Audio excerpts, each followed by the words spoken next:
So homework tip number 2. We are on question 8, talking about given probabilities. So these are conditional, meaning some information has been given to us. So we're looking at a spinner, where basically we can hit that arrow and it will rotate around with an even probability of landing on any of those numbers 1 to 10.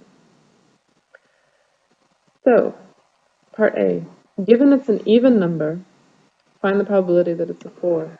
So first off, what are the even numbers? What do we know? It could have been a 2, a 4, 6, 8, or 10. And those are our only options because we've been given the information that it's an even number. So that's 5 options. So our total here equals 5. And of those 5, how many are a 4?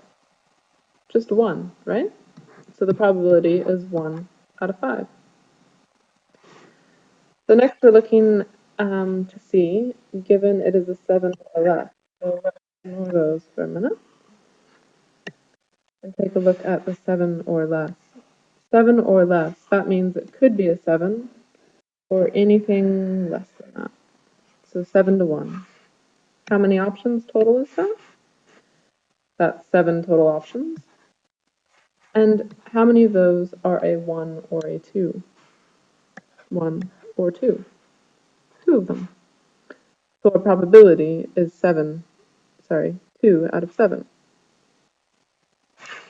The next question, given it is greater than 5, so the result is 9.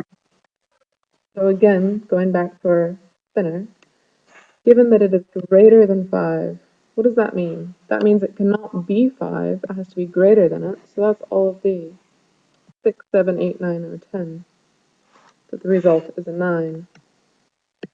So 9 has only one option out of the 5 that are given there, so 1 out of 5. For part D, given it's an odd number,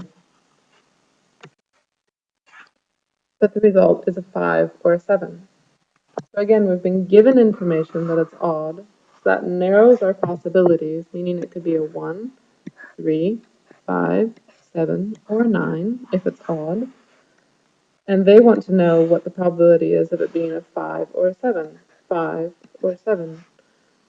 So how many chances for 5 or 7? 2. Out of how many total? Out of 5 total.